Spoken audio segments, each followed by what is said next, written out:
I started doing radio at a very young age. I was 15 years old in Detroit. As a matter of fact, I was so young that I couldn't do my whole show live because I was on from 8 to midnight every night. And after school, I would have to go to the radio station, record my last hour and a half because my show was from 8 to midnight and I couldn't work past 10:30 legally. So I'd have to go into the station after school, record my last hour and a half, go home, do my homework, have dinner, come back to the station, do the show live from 8 to 10:30 and then put on tape and leave, which was just, it was really cool. I just was so blessed to get my start in radio at such a early age, it was fantastic. But I remember some of the coolest things being on the air back then, because I guess I've always been like this, where I'll get in a mood and, I may play 3 or 4 Smokey songs or Stevie songs or whatever. And this happened in Detroit where I did that. I played 3, 4 Smokey songs and Smokey called on the request line. He didn't even have a hotline number.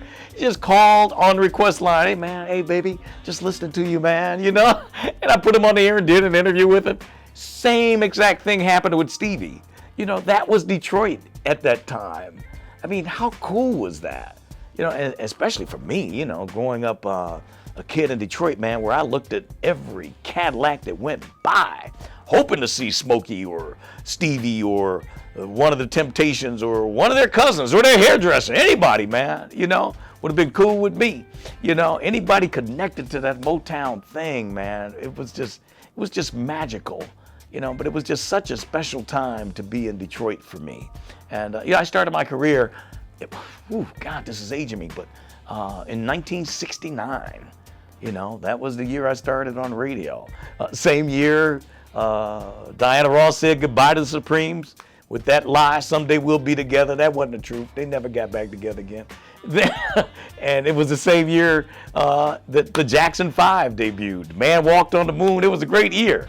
And that was the start of my run in radio. And so anyway, I just thought I'd share that with you. This just how cool Detroit was back in that time. And the guys before me, though, the DJs right before me, I worked with them. They were older guys, but they used to talk about how the Motown producers would come to the station sometimes late at night with their acetates. These were test pressings of songs, and ask them to play them for them on the radio. And they'd go out to the car so they could hear it in the car. They wanted to hear how it sounded on the radio, before the final mix, That's some cool stuff, man. Those are some really cool stories. And I just missed that, But I did get Smokey and Stevie on the request line. How cool is that? And then I got to tell you this, that it trips me out that to this day that, these guys are friends of mine, It's like, how does that happen? It's just, I guess I've always suffered from this thing of just not feeling worthy, that these are very, very special people. And, it's not like I trip. we wouldn't be friends, I guess, if it's like that. But, there are times, when you're like, man, that's Smokey, Pam just said Smokey call,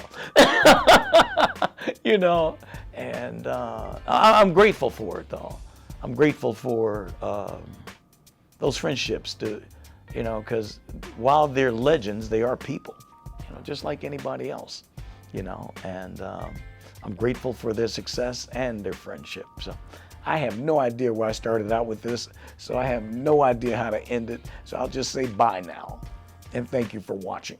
Hi, Mom.